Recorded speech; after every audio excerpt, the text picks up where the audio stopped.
नमस्कार, study for village city channel पर स्वागत है आप सभी का। यह सामान्य अध्ययन का 155th मीन्स 155वां प्रैक्टिस सेट नंबर है।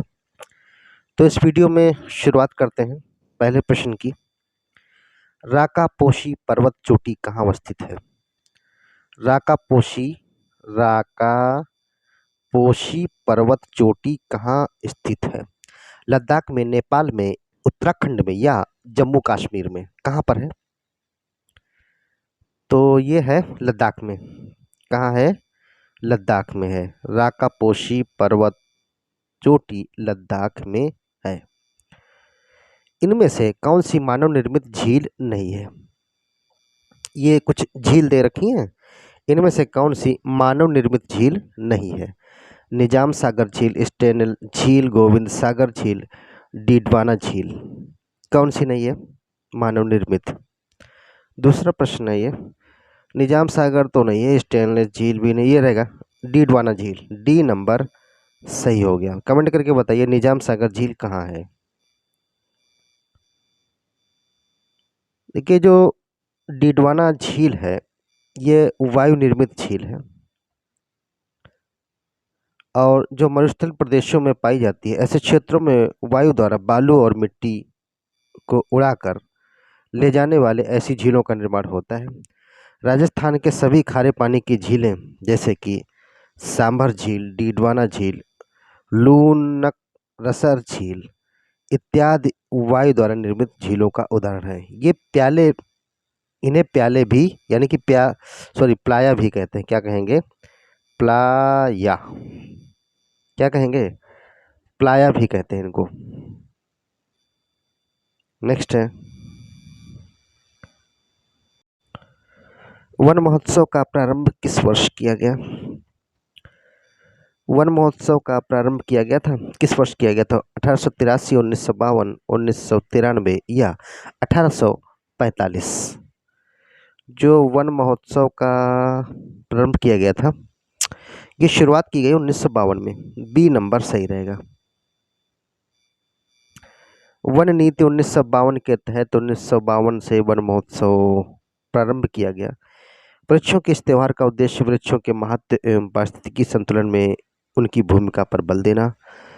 इसके साथ ही भारत में एक सप्ताह वृक्षारोपण वन महोत्सव की भी शुरुआत की गई।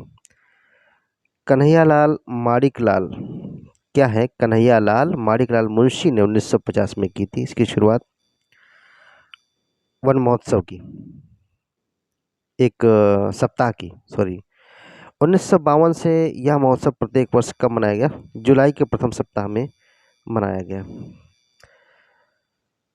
देखिए, सरकार भी 2024 में बड़े पैमाने पर पेड़ों को लगाने के लिए लोगों को प्रोत्साहित की है।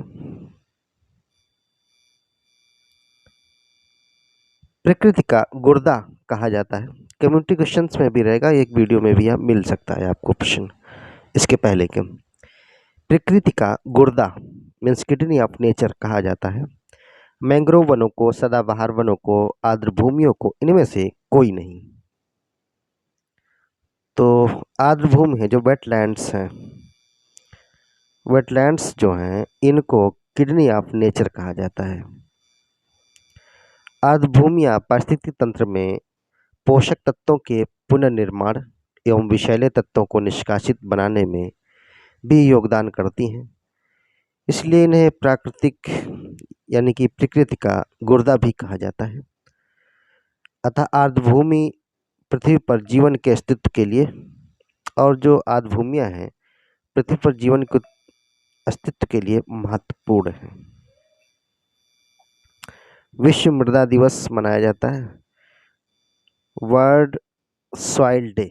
विश्व मृदा दिवस मनाया जाता है कब?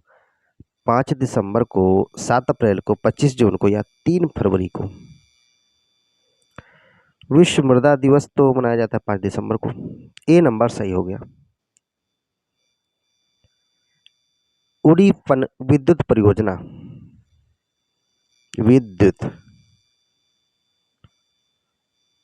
उड़ी पन विद्युत परियोजना किस नदी पर बनाई गई?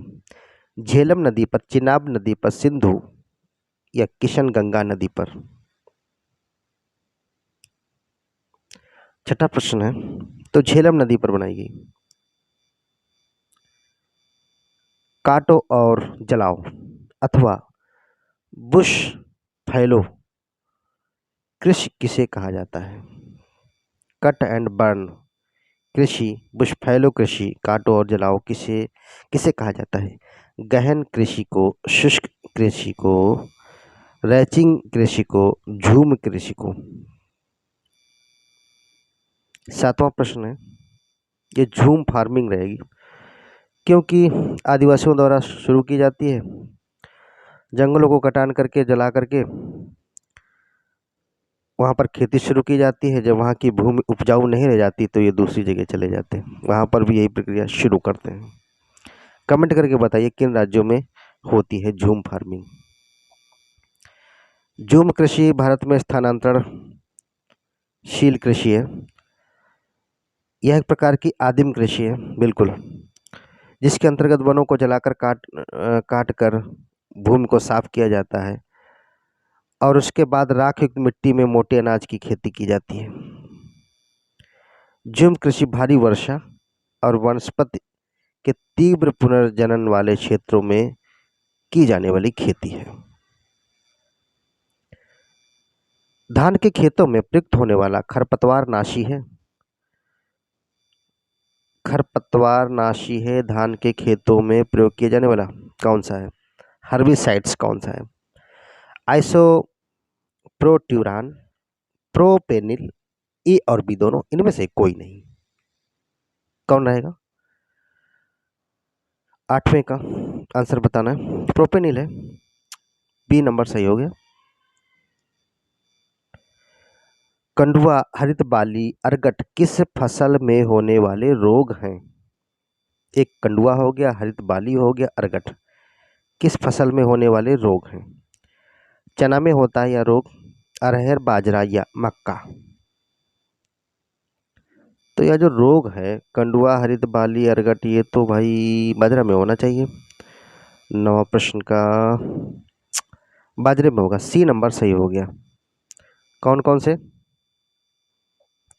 कंडुआ, हरित बाली, अर्गट, ये सब सभी रोग होते हैं। काला सीसा एवं प्लम्बगो किसे कहा जाता है? काला सीसा एवं प्लम्बगो किसे कहा जाता है? ग्रेफाइट को, डोलोमाइट को, एस्बेस्टस को, जिप्सम को? तो ग्रेफाइट ही रहेगा, काला सीसा ये तो है। काला सीसा प्लम्बगो, प्लम्बगो जिप्सम कहा जाता है, ए नंबर सही हो गया। ग्रेफाइट को काला सीसा एवं प्लम्बगो भी कहा जाता है। कायांतरित शैलों से मिलने वाली कार्बनिक संरचना में ग्रेफाइट प्राप्त होता है। कार्बन से बना हुआ खनिज है। और ग्रेफाइट का क्या होता है? ग्रेफाइट का उपयोग पेंसिलों की लेड बनाने में, परमाणु रिएक्टरों में, जो परमाणु रिएक्टर्स हैं, न्यूक्लियर रिएक्टर्स हैं, उनमें मॉडरेटर के रूप में काम करता है, मंदक के रूप में कार्य करता है। कार्बन की मात्रा सबसे अधिक किस कोयले में होती है? कार्बन की मात्रा सबसे अधिक किस कोयले में होती? पीट कोयला में, लिग्नाइट कोयला में, बिटुमिनस या एंथ्रासाइट कोयला में? किस में रहेगी? एंथ्रासाइट कोयला में सबसे ज़्यादा कार्बन परसेंटेज होती है। यह सर्वोत्तम कोटि वाला कठोर कोयला है। क्या एंथ्रासाइट कोयले की बात हो रही है? कार्बन की जो परसेंटेज रहेगी 80 से 95% होती है। नमी एवं वाष्पशील पदार्थ की मात्रा बहुत कम होती है। यह लंबे समय तक जलता है। दहन के बाद राख भी कम बचती है। एंथ्रासाइट कोयला भारत में टर्सरी क्रम की चट्टानों के अंतर्गत कश्मीर क्षेत्र के कश्मीर क्षेत्र के कालाकोट में पाया जाता है। कालाकोट। हाथी दांत का पैमाना हड़प्पियन संदर्भ में मिलता है। हाथी दांत को मापने का जो पैमाना है हड़प्पी संदर्भ में मिला है, कहाँ मिला है? कालीबंगा में, लोथल से या रोपड़ या बनावली में? कहाँ से प्राप्त हुआ है? तो ये रहेगा लोथल से होना चाहिए, लोथल से। 12वें का बी नंबर सही हो गया। निम्न में से किस राजवंश के अभिलेख से इस परंपरा का समर्थन होता है कि लुम्बिनी शाक्य मुनि बुद्ध का जन्म स्थान है? किस राजवंश के अभिलेख से ऐसा देखने को मिला है, समर्थन होता है इसका बात का कि लुम्बिनी शाक्य मुनि जो बुद्ध हैं उनका जन्म स्थान है। लुम्बिनी क्या है? शाक्य मुनि बुद्ध का जन्म स्थान है। मौर्य से, शुंग से, सातवाहन से या कुषाण से? मौर्य के अभिलेखों से। ए नंबर सही हो गया। मौर्यवंशी शासक अशोक के अभिलेख से सूचना मिलती है कि शाक्यमुनि बुद्ध का जन्म क्या है? लुम्बिनी है। अब तो नेपाल में है ये। इस अभिलेख के अनुसार अशोक के राज्याभिषेक के 20 वर्ष बाद यहाँ आया था। अनुसार अशोक जो है राज्याभिषेक के 20 वर्ष बाद यहाँ आया था और उसने उस स्थल की पूजा की जहाँ शाक्यमुनि बुद्ध का जन्म हुआ था। वर्नाकुलर प्रेस एक्ट किसके काल में पारित किया गया? वर्नाकुलर प्रेस एक्ट किसके काल में पारित हुआ? Lord Minto, Lord Lytton, Lord Canning, Lord Bentinck? किसके काल में वर्नाकुलर प्रेस एक्ट पारित किया गया? तो यह पारित किया गया है लॉर्ड लिटन के कार्यकाल में। बी नंबर सही हो गया। राइट आंसर कौन सा रहेगा? B number. नेक्स्ट, अमृत बाजार पत्रिका की स्थापना किसने की? अमृत बाजार पत्रिका की स्थापना किसने की भाई? देवेंद्रनाथ टैगोर, मनमोहन घोष, शिशिर कुमार घोष या सोम प्रकाश? शिशिर कुमार घोष ने अमृत बाजार पत्रिका की स्थापना की। सी आंसर सही होगा।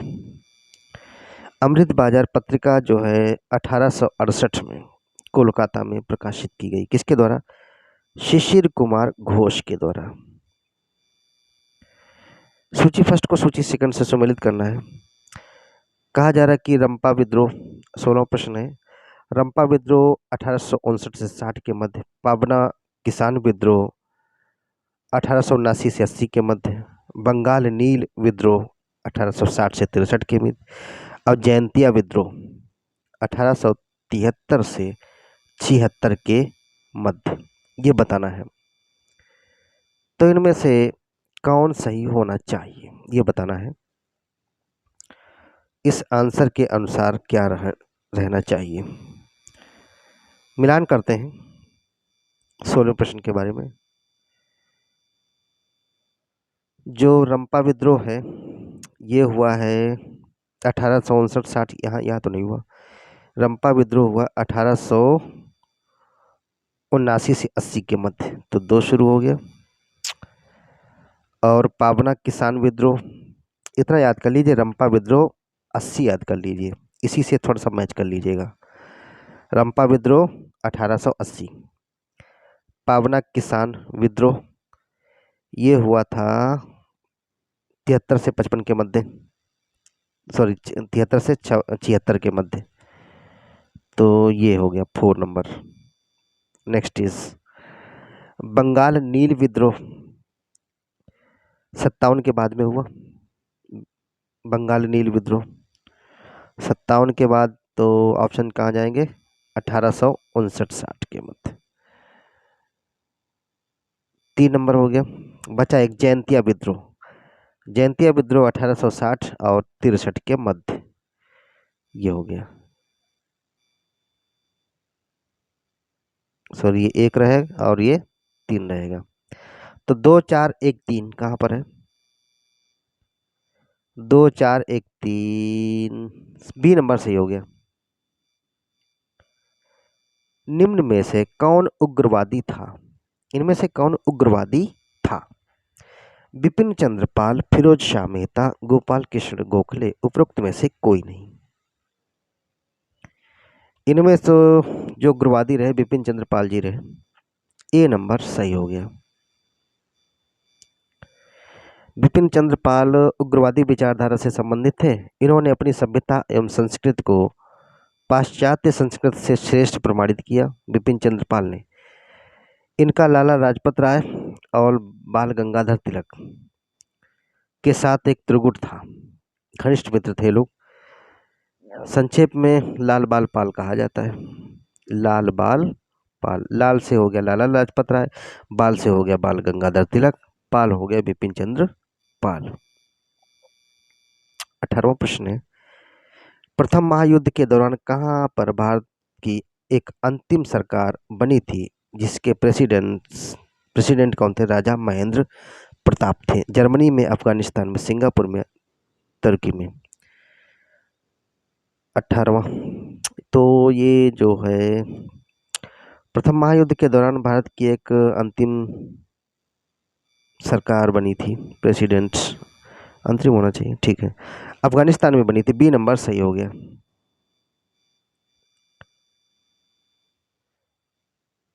प्रथम अस्थाई थी एक प्रकार की, हाँ। राजा महेंद्र प्रताप ने अपने सहयोगी किसके साथ में? बरकतुल्ला के साथ प्रथम महायुद्ध के दौरान, यानी कि 1915 में, 14 में शुरू किया गया था वो युद्ध, शुरू हो गया था प्रथम वाला, विश्व युद्ध की बात हो रही है। तो 1915 में काबुल में, अफगानिस्तान में भारत की प्रथम अस्थायी सरकार का गठन किया था। इसमें राजा महेंद्र प्रताप स्वयं राष्ट्रपति और बरकतुल्ला प्रधानमंत्री थे। इसके अलावा जर्मनी और रूस ने भी इसे मान्यता दी थी। किस अधिनियम के द्वारा ब्रिटिश संसद ने चाय और चीन के साथ व्यापार को छोड़कर ईस्ट इंडिया कंपनी के भारत के साथ व्यापारिक अधिकार को समाप्त कर दिया? चाय और चीन यहाँ पर है, के साथ व्यापार को छोड़कर ईस्ट इंडिया कंपनी के भारत के साथ व्यापारिक अधिकार को समाप्त कर दिया। वह अधिनियम कौन था? चार्टर अधिनियम 1813, 1833, 1853, 1873। कौन सा अधिनियम था? तो 13 ही था। ए नंबर सही हो गया।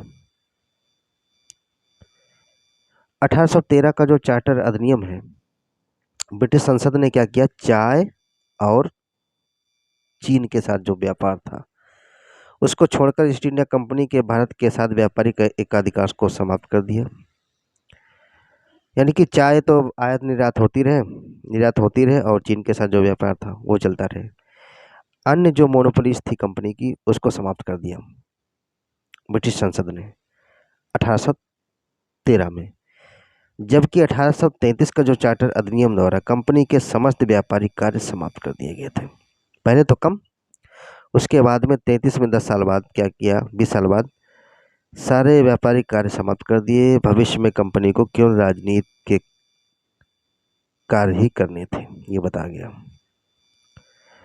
लाठी क्लब की स्थापना निम्न में से किसने की? लाठी क्लब की स्थापना भगत सिंह, लाला लाजपत राय, विपिन चंद्र पाल, बाल गंगाधर तिलक। इसका तो अंदाजा आप लोग लगा ही सकते हैं, बाल गंगाधर तिलक ही करेंगे। लाठी क्लब की जो स्थापना की थी बाल गंगाधर तिलक ने की। डी नंबर सही हो गया 20वें का। लाठी क्लब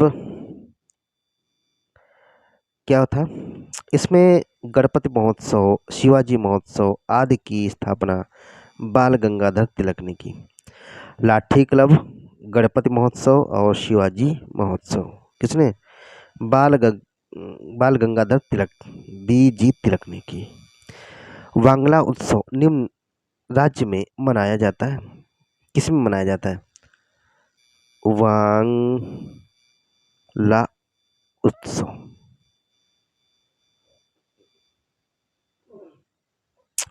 तो वांगला उत्सव कहाँ मनाया जाता है? मिजोरम में, मणिपुर में, मेघालय में या फिर त्रिपुरा में? मेघालय में मनाया जाता है। वांगला उत्सव मनाया जाता है मेघालय में। सी नंबर सही हो गया। नेक्स्ट कुछ व्याख्या देख लेंगे। वांगला उत्सव मेघालय में मनाया जाता है, बिल्कुल। यह मेघालय की गारो जनजाति का लोकप्रिय त्योहार है। देवता सालजोंग यानी कि सूर्य को वहाँ पर सालजोंग सूर्य को कहा जाता है, समर्पित एक फसलोत्सव है, फसल के समय होता है। यह शीत ऋतु के प्रारंभ को भी दर्शाता है। भारतीय संविधान का भाग 16 संबंधित है। भाग 16 संबंधित है भारतीय संविधान का किससे? प्रशासनिक अधिकरण से, अखिल भारतीय सेवाओं से, वित्त आयोग से, कुछ वर्गों के लिए विशेष उपबंधों से। यही है, कुछ वर्गों के लिए विशेष उपबंध का प्रावधान किया गया है भारतीय संविधान के भाग 16 में। डी नंबर सही हो गया। भारतीय संविधान का भाग 16 कुछ वर्गों के लिए विशेष उपबंधों से संबंधित है। इसके अलावा प्रशासनिक अधिकरण का भाग 14 का, अखिल भारतीय सेवाओं के संबंध भाग 14 से, वित्त आयोग 12 से। देखिए वित्त आयोग क्या है का संबंध भाग 12 से है, और अखिल भारतीय सेवाओं का संबंध किससे है? भाग 14 से है। प्रशासनिक अधिकरण से संबंध है 14।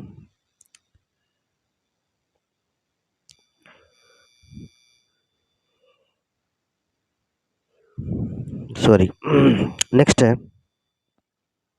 ध्वनि की प्रबलता निम्न में से मापी जाती है। ध्वनि की प्रबलता मापी जाएगी किसमें? आवृत्ति से, आयाम से, वेग से। तो भाई ध्वनि की प्रबलता किससे मापी जाएगी? आयाम से ही होगी। तो वैसे तो ये फ्रिक्वेंसीज में प्रबलता, ठीक है, आयाम के माध्यम ही से हो जाएगा। ये व्याख्या देख लेंगे। ध्वनि की प्रबलता या मृदुलता मूलतः इसके आयाम से ज्ञात की जाती है। वास्तव में प्रबलता ध्वनि के लिए कानों की संवेदनशीलता की माप है। ब्रह्मोस है, सभी को पता होगा, एक वायुयान, कंप्यूटर वायरस, एक प्रक्षेपास्त्र, पनडुब्बी। ये क्वेश्चन कुछ ऐसे ही आ गया। फिलहाल देख लीजिए, प्रक्षेपास्त्र है, सी नंबर पता होगा। वैसे कुछ चीज़ें, ब्रह्मोस भारत के डीआरडीओ और रूस के एनपीओ मशीनोस्त्रयनिया के संयुक्त उपक्रम में विकसित एक सुपरसोनिक क्रूज मिसाइल है ब्रह्मोस, सभी जानते हैं। नाम भारत की ब्रह्मपुत्र और रूस की मस्कवा, ये जरूर जान लीजिए। ब्रह्मोस मिसाइल का जो नाम रखा गया है, भारत की ब्रह्मपुत्र और रूस की मस्कवा नदी के नाम पर रखा गया है। निम्न में से कौन सा लौह धातु के क्षयकरण में आवश्यक है? जो लौह धातुएं हैं उनमें क्षयकरण होता है, क्षय होता है। तो क्षयकरण में आवश्यक है क्या है? केवल ऑक्सीजन, केवल या फिर ऑक्सीजन और नमी, केवल हाइड्रोजन, हाइड्रोजन तथा नमी, क्या सही रहेगा? तो ऑक्सीजन और नमी दोनों चाहिए, बी नंबर सही हो गया। लौह धातुओं के क्षयकरण यानी कि कोरोजन के लिए ऑक्सीजन चाहिए और नमी चाहिए। लोहे में जंग लगना का हिस्सा है, एक प्रकार रस्टिंग ऑफ आयरन भी कहते हैं। निम्न में से किस फल में लौह प्रचुर मात्रा में पाया जाता है? इनमें से कौन सा फल है इनमें से लौह प्रचुर मात्रा में मिलता है? करौंदा, जामुन, लोकाट या अमरूद? 26वां प्रश्न है। करौंदा में लोहा मिलता है, आयरन मिलता है, ठीक ठाक,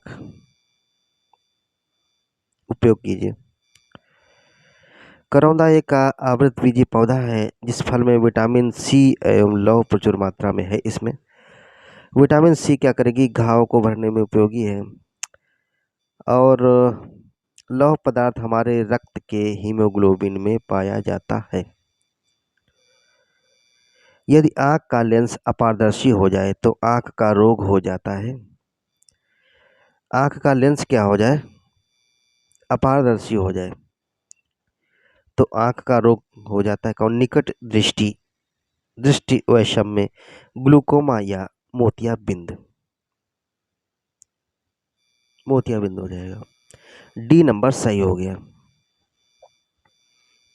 मोतियाबिंद रोग आंख के लेंस के अपारदर्शी होने पर होता है।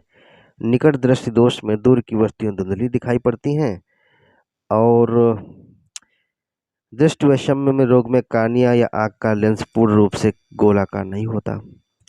ग्लूकोमा बीमारी में आंख के पीछे स्थित दृष्टि तंत्रिका धीरे धीरे नष्ट हो जाती है, सूखने लगती है। जोनास साल्क किसकी खोज के लिए जाने जाते हैं? जॉन साल्क भी इनको कहते हैं। चेचक का टीका, हैजे का टीका, पोलियो का टीका। पोलियो का टीका, सी नंबर सही हो गया।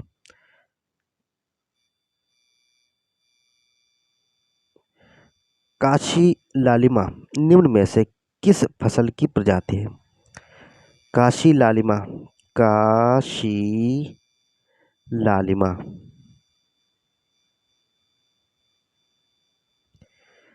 किस फसल की प्रजाति है? गाजर की, भिंडी की, प्याज की या टमाटर की? काशी लालिमा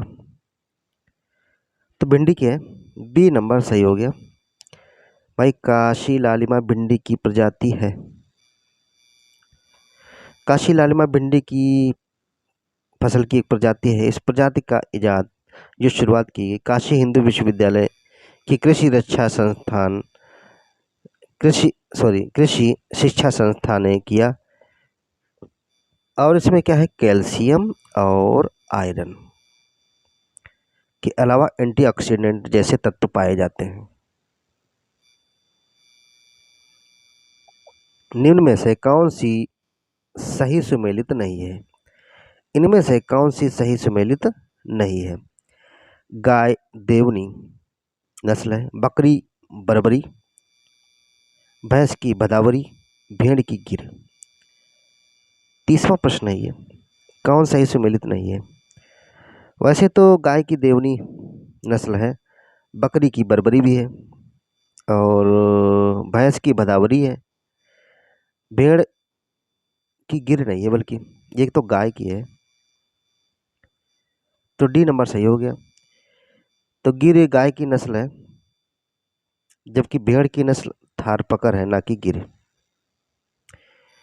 थारपकर, थार पारकर बोलते हैं, थार पारकर, ये भेड़ की नस्ल है, जबकि गिरी नस्ल है गाय की। तो ये 30 प्रश्न थे।